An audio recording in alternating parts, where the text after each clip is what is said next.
గోవింద గోవింద గోవింద గోవింద.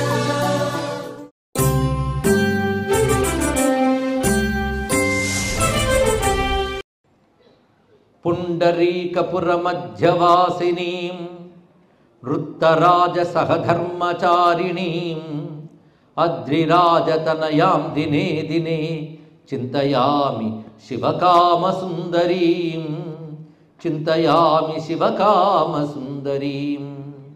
నమః శివాయ సాంబాయ శాంతాయ పరమాత్మనే మృత్యుంజయాయ రుద్రాయ మహాదేవాయ తే నమః.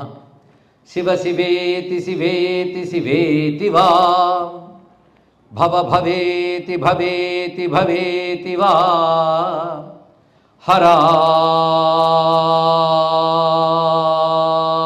హరేతి హరేతి హరేతి వా భజ మనః శివమేవ నిరంతరం. నమస్తే నమస్తే మహాదేవ శంభో నమస్తే నమస్తే మహాదేవ శంభో నమస్తే నమస్తే దయాపూర్ణ సింధో నమస్తే నమస్తే ప్రపన్నాత్మబంధో నమస్తే నమస్తే నమస్తే మహేశ.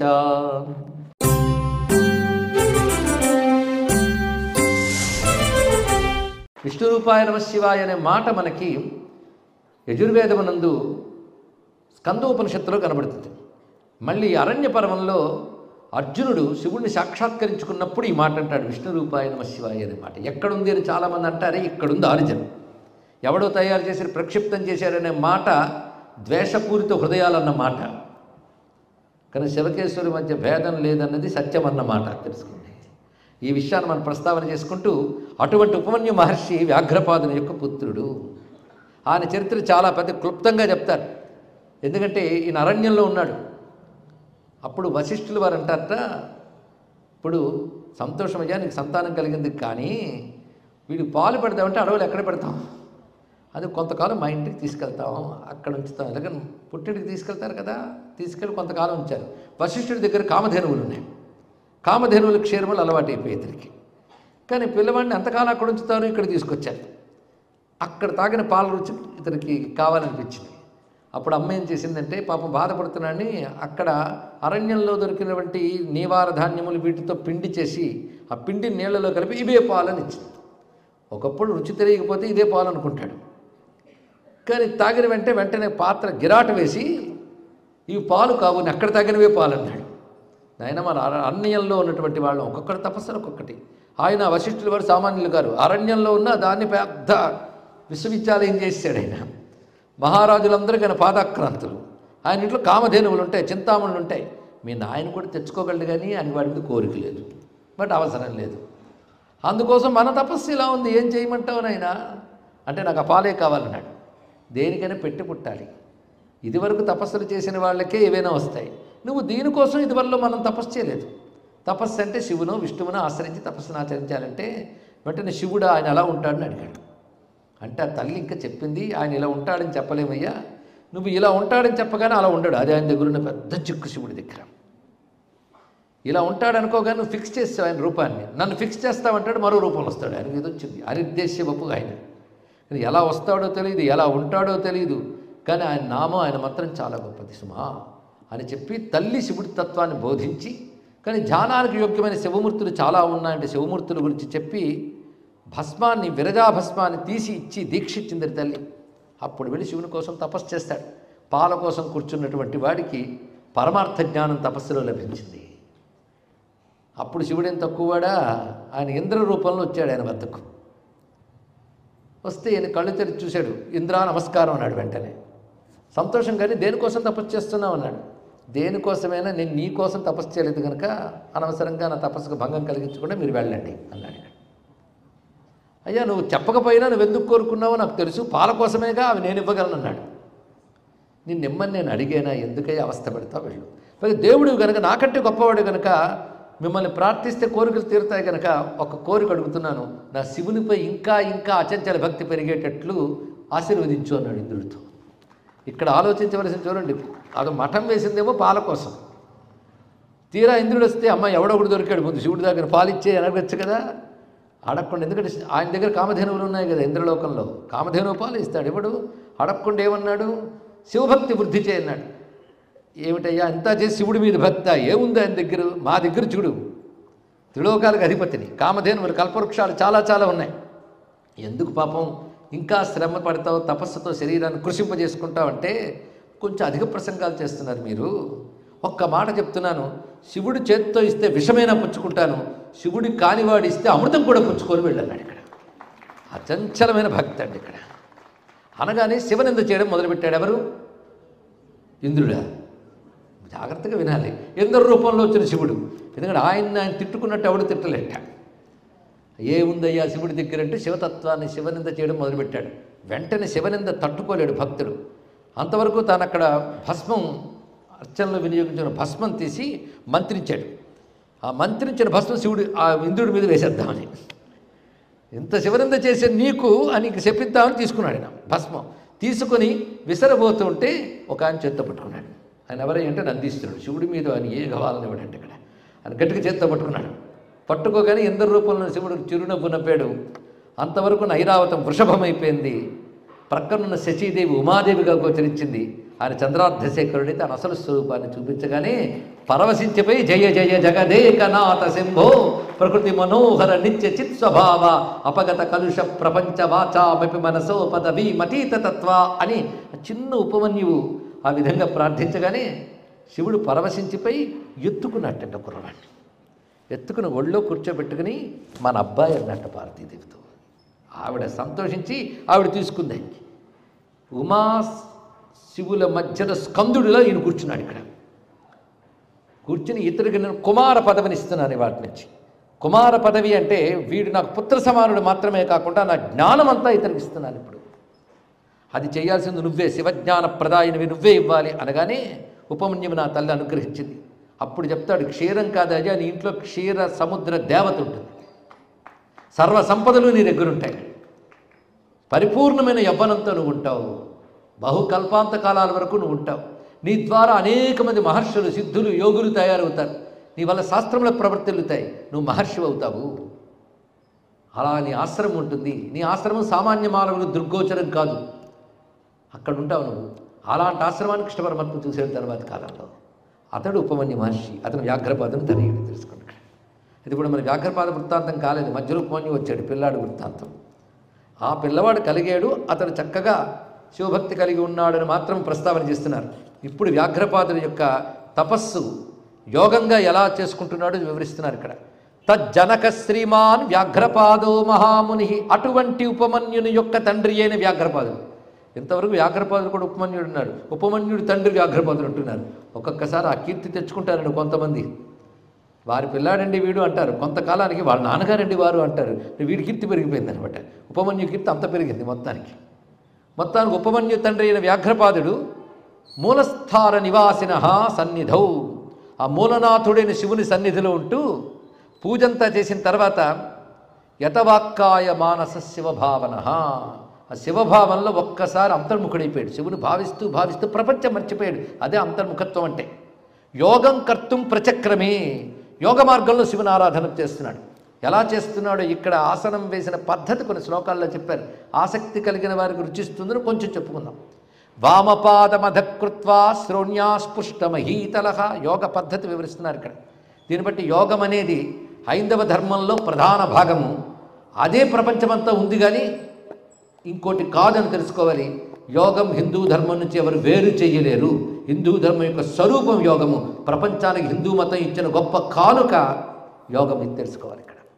అంతేగాని యోగా అనేది ఎవరైనా చేసుకోవచ్చు, హిందువులు మాత్రమే కాదంటే ఎవరైనా చేసుకోదగ్గ యోగా ఇచ్చినది హిందూ మతం మాత్రమే. ఇది మనం తెలుసుకోవాల్సిన అంశం మనకి.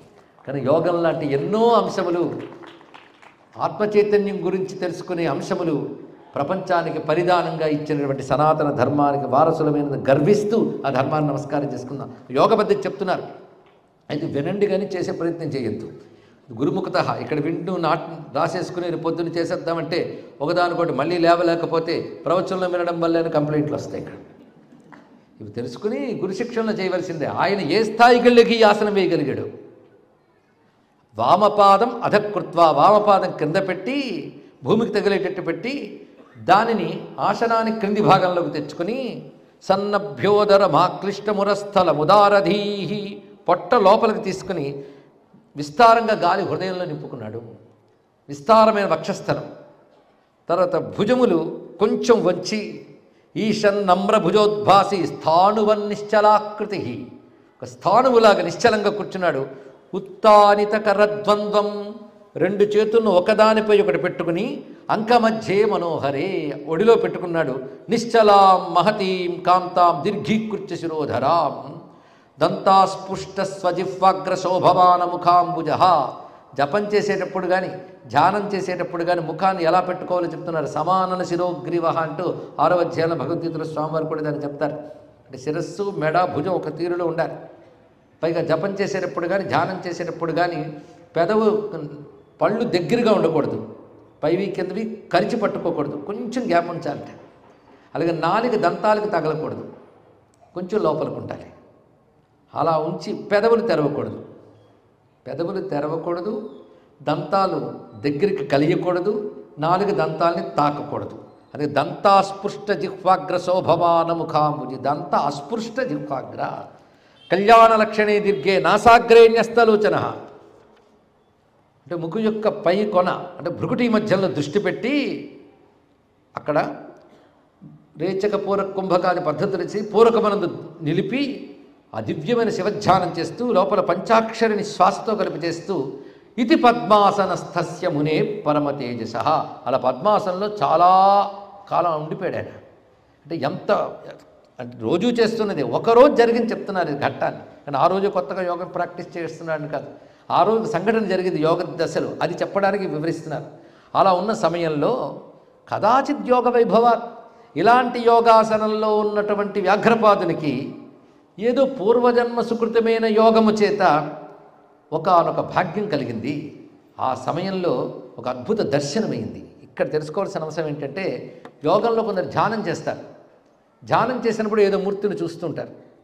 కానీ ఒక్కొక్కప్పుడు యోగంలో నిశ్చలంగా ఉన్న స్థితిలో మన ధ్యానం మనదైనా దర్శనం అవుతుంది యోగంలో. అది కళ్ళ ముందు కాదు, ఆ యోగంలో అంతర్ముఖమైన దృష్టికి ఒకనొక దర్శనం వస్తుంది. ఆ దర్శనమా ధ్యానమా ఎలా పోల్చుకోగలమంటే, దర్శనమైన వాడికి ధ్యానానికి దర్శనానికి తేడా తెలుస్తుంది. దర్శనమైన వాడికి ధ్యానానికి దర్శనానికి తేడా తెలుస్తుంది, అంతవరకు తెలియదు. ఇతని ధ్యానస్థితి ఏదున్నా ఒక్కసారి ఒక మౌనమైనటువంటి శాంతమైన నిరాకార స్థితిలోకి వెళ్ళిపోయాడు. ఆ వెళ్ళిన తర్వాత ఒక దృశ్యం కనబడింది, ఆశ్చర్యకరమైన దృశ్యం. ఆ దృశ్యం ఆయన ధ్యానంలో శివుడు కనిపింపజేశాడు. కానీ ఆ సమయంలోనే దారుకావనంలో ఆ దృశ్యం ఉంది. ఆ సమయంలో దాన్ని ఈయన ధ్యానంలో చూపించండి. ఎక్కడ దారుకావనం హిమోత్పర్వత ప్రాంతంలో ఉన్నటువంటిది, ఇది ఎక్కడ తెల్లవనం దక్షిణాపథంలో ఉన్నటువంటిది. అక్కడ ఆయన చేస్తున్న ఒకానొక తాండవాన్ని ఇక్కడ ఆయన యోగంలో చూపించాడు. ఇక్కడ అంటే ఇతడి సాధన, ఇతడి తపస్సు భగవంతుడు గమనిస్తున్నాడు. మనం చేసే ప్రతి సాధనని భగవంతుడు గమనిస్తాడు. ఎప్పుడు మరువరాది అంశాన్ని ఇక్కడ తెలుసుకున్నాడో లేదో అని గాబరా పడిపోతాం. నువ్వేం చేస్తున్నావు ఆయనకు తెలుసు, ఎప్పుడు ఏమి ఇవ్వాలో ఆయనకు తెలుసు. ఆ విషయం మనకు తెలిస్తే శాంతిగా ఉంటాం. కానీ తెలియదేమో అని తెగ ఏకరువు పెట్టే ప్రయత్నం చేసేస్తూ ఉంటాం. ఆయనకే బాగా తెలుసు. ప్రతివాడు హృదయంలో ఉండి మరీ గమనిస్తాడు. ఎక్కడో కైలాసంలోనో వైకుంఠంలోనే కాదు, హృదయంలో ఉండి గమనిస్తూ ఉంటాడు. ఇక్కడ గమనించడానికి హృదయంలో ఉన్నాడు. అందుకే ఆయన ఎప్పుడు ఎవరిని ఎలా అనుగ్రహించాలో తెలుసు ఆయనకి. అని ఈ స్థితిలో ఉన్న ఇతడికి ఇప్పుడు అనుగ్రహిస్తున్నాడు. పైగా ఆ సమయంలో ఆయన చేస్తున్నా అంటే మీరు ఇప్పుడు టైం ఎలా లెక్క కట్టుకుంటారు హిస్టరీ. ఆ సమయంలో దారుకావనంలో ఆయన ఒకనొక తాండవం చేస్తున్నాడు. ఆ తాండవ దృశ్యం ఈయన యోగంలోకి చూపించాడు. ఎక్కువసేపు చూపించలేదుట, అలా కాసేపు చూపించాడు అంతే. ఎక్కువసేపు చూపిస్తే ఆ స్థితి వేరే ఉండేది. కాసేపు చూపించాడు. ఈ కాసేపు చూపించడం చిక్కు పెట్టేస్తాడు ఆయన. కాసేపు చూపించగానే ఒకసారి రుచి తగలేక అయ్యో చూడాలి, ఇంకా చూడలేకపోయినా తగతగ పెరిగిపోతుంది, తపన పెరిగిపోతుంది. ఆ తపన తగతగ తపస్సు అయిపోతుంది. అది రహస్యమైన అంశం. ఇది తెలియాలంటే భాగవతంలో మన నారదుల వారు గురువుల ద్వారా దీక్ష తీసుకొని సాధన చేస్తూ సర్వసంగ పరిత్యాగి తిరుగుతూ ఉంటే ఒకానొక సమయంలో విష్ణువు ధ్యానంలో కనబడ్డాడు. ధ్యానంలో కాడు దర్శనమిచ్చాడు. దర్శనం ఇవ్వగానే ఆనందపరచులవుతుంటే మాయమైపోయాడు ఆయన. అప్పుడు నేల మీద పడి ఏడ్చాడు ఆయన. ఇలా కనబడ్డం ఎందుకు, మాయమైపోవడం ఎందుకంటే, నేను మాయమైపోయి ఏం చేస్తున్నావు నువ్వు, ఏడుస్తున్నాను, అందుకే మాయమైపోయాను అన్నాడు. ఏడవాలి, ఏడిస్తే తపస్సు అవుతుంది. అప్పుడు నువ్వు పూర్ణమైన అనుభూతిని పొందగలవు. అందుకు చేసేట పని. ఒకసారి రుచి చూపిస్తే అప్పుడు తెలుస్తుంది ప్రపంచంలో మిగిలినవన్నీ వ్యర్థములు, అదొక్కటే సార్థకం అని తెలిసి అది కావాలని తపన పెరిగి మిగిలిన వ్యర్థములు కనుక వీటిపై విరక్తి పెరుగుతుంది. ఇది రహస్యం అండి. అందుకే వ్యాఘ్రపాదుని తపోనిష్టలో కూడినటువంటి యోగ సమాధి స్థితిలో ధ్యానం కూడా దాటిపోయింది. ఇక్కడ మీకే తెలుసు కదా, అష్టాంగ యోగంలో ధారణ, ధ్యాన, సమాధి స్థితిలో స్వామి దర్శనం ఇచ్చాడు. అద్భుతమైన తాండవం, మామూలు కాదు. పరమానంద తాండవాన్ని చూపిస్తున్నాడు ఇక్కడ.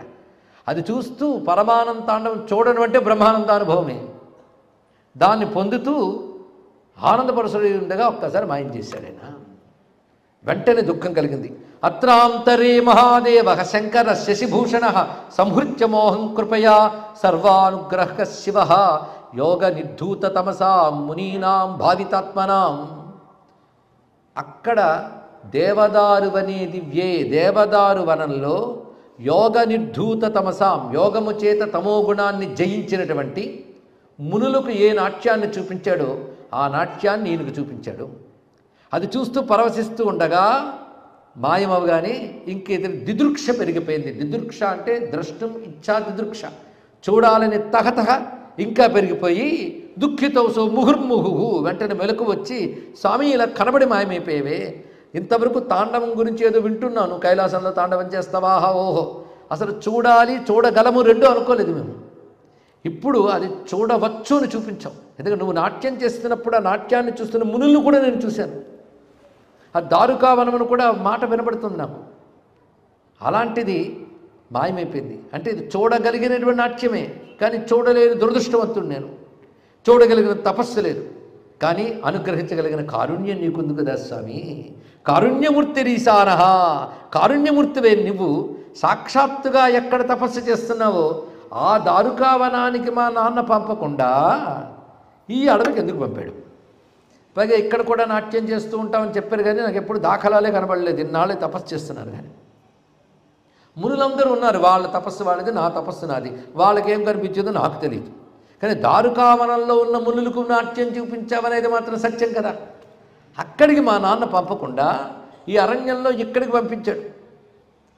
అక్కడ ఉండుంటే నీ తపస్సును చూసేవాడిని కదా, నాకు ఆ భాగ్యం లేదా అని దుఃఖపడుతూ నువ్వు తాండవం చేసే చోటు నేను చూడాలని మళ్ళీ మఠం వేసుకొని ధ్యానం చేస్తున్నాడు. ఇక్కడ నువ్వు ఎక్కడ తాండవం చేస్తావు అక్కడ నన్ను ఉంచు. ఆ తాండవం చేసే చోటు చెప్పు. నీ పరమానంద తాండవం నేను చూడాలి, ఈ కళ్ళతో చూడాలి, నన్ను అనుగ్రహించవయ్యా.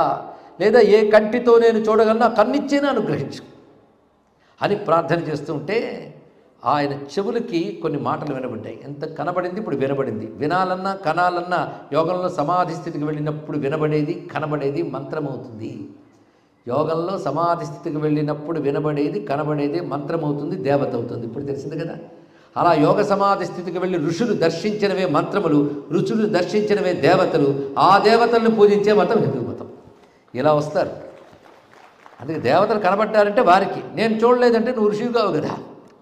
చూశారు వాళ్ళు, నువ్వు వాళ్ళని ఉపాసించి వాళ్ళ అనుగ్రహం పొందు. చూడాలంత కావాలంటే తపస్సు చేయి అప్పుడు, లేదా వాళ్ళ అనుగ్రహం పొందడానికి జపమో ఆరాధన చేసుకో, సరిపోతుంది. ఇక్కడ మొత్తానికి వినబడింది. ఇప్పుడు వినబడ్డవి చూడండి, ఒకే చోటుకి ఇన్ని పేర్లు ఉన్నాయి, ఆ చోట నువ్వు నాట్యం చూస్తావు అని మాట వినబడింది. చాలు, నువ్వే దారుకావనానికి వెళ్ళక్కర్లే. ఒక చోటు ఉంది, ఆ చోటుకి ఎన్ని పేర్లు ఉన్నాయో చెప్తున్నాను విను అని ఒక ధ్వని వినబడింది. అది శివవాక్కు, శివవాణి. ఆ పేర్లు మనం కూడా ధన్యులమైపోతాం. తస్య దేశస్య నామాని శృతాన్యేతాని భూతలే. స్వామి పరమానంద తాండవాన్ని సంపూర్ణంగా చేసే చోటు భూతలమునందున్నది. దాని నామములు చెప్తున్నాను. దాని నామములు అంటే అది ఒక్కటే, పేర్లు ఎక్కువ. అవేమిటంటే ఆ చోటు పేరు గురువు. గురువు ఆ చోటు పేరు. తద్గురు పరతత్వం సర్వకామప్రద. దానికి ఎన్ని పేర్లు చూడు. గురువు, పరతత్వము, సర్వకామప్రదము, నిధి, అమలము, సత్, పరం, నిత్యం, మహాకోశం, హిరణ్మయం, అంతఃపురం. అంతఃపురం వివిక్తంచ. అంతఃపురం అంటే లోపలి పట్టణము, ఇది అర్థం. వివిక్తం అంటే ఏకాంతం.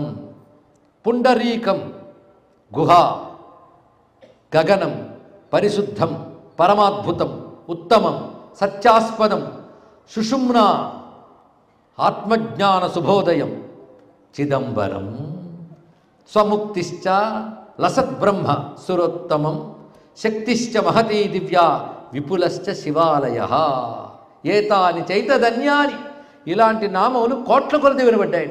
అంటే ఎన్ని పేర్లు ఉన్నాయో చూడండి. నేను ఒక మాట అన్నాం, చిదంబరానికి అష్టోత్తర శతం కూడా ఉంటుంది అని. అష్టోత్తర శతం కాదు, కోటిశః, ఇంకా అనేక నామాలు వినబడ్డాయి. ఇందులో ఆయనకు అర్థమైందంటే చిదంబరం, తెల్లవనం ఈ మాటలు వినబడగానే నేను ఏ చోట్లో ఉన్నానో ఆ చోటికి నీ పేర్లు ఉన్నాయన్నమాట. అంటే మా నాన్నగారు సరి అయిన చోటుకి పంపారు. ఇప్పటివరకు నేను ఏమనుకున్నాను, దారుకావనానికి నాన్న పంపలేదే, ఆనంద తాండవాన్ని చూడలేకపోయానే అనుకున్నాను.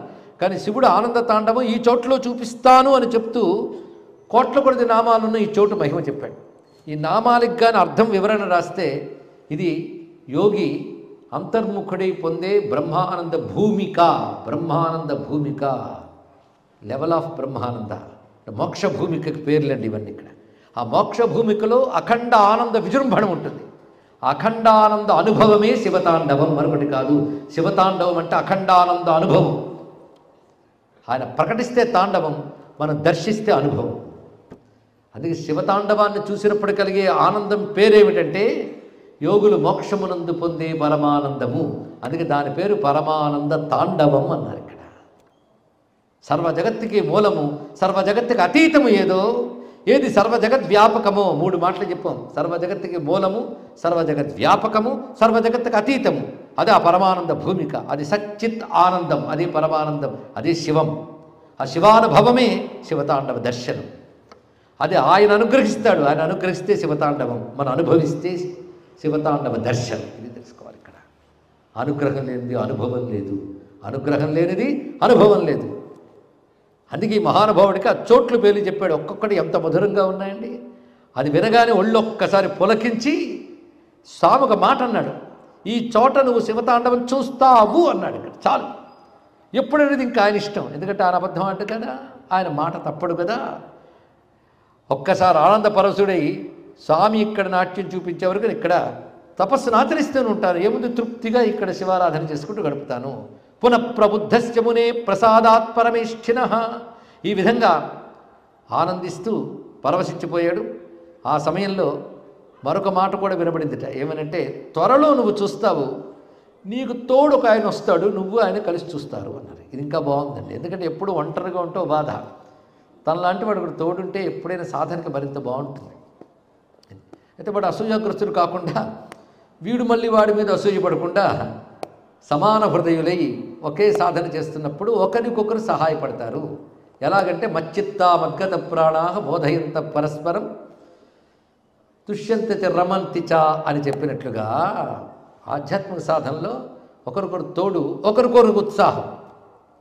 ఒకరు నిరాశపడితే ఇంకొకరు సాధన వాడికి ఉత్సాహాన్ని ఇస్తుంది. అలా ఇద్దరు కలిసి సాధన చేసుకోవడానికి బాగుంటుంది. ఇక్కడ అలాగా దర్శయిష్యతి మే దేవ సహాయంచ సదాస్యతి. అదేవిధంగా ఇక్కడ ప్రత్యక్షంగా చూపిస్తాడు, సహాయకుడు కూడా ఇస్తాడని నాకు స్వామి చెప్పాడు అని. ఏవం మనసి నిశ్చిత్య వ్యాఘ్రపాద మునిశ్చిరం తత్ర అనన్యమనా భూత్వా తస్థౌ వృత్తపరాయణ. స్వామి నాట్యమే పరాయణం అంటూ తపస్సును ఆచరిస్తున్నాడు. ఇది ఇలా జరుగుతూ ఉండగా సీన్ మారుతుంది. వైకుంఠానికి వెళ్ళిపోతున్నాం మనం ఇప్పుడు. అద్భుతమైన వైకుంఠధామం, క్షీరసాగరం, తన్మధ్యంలో శేషపర్యంకం, దానిపై నారాయణుడు యోగశైనుడే ఉన్నాడు. ఆదిశేషుని తల్పంపై పాదాల వద్ద అమ్మ లక్ష్మీదేవి సేవిస్తున్నది. అటువంటి స్థితి.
నమో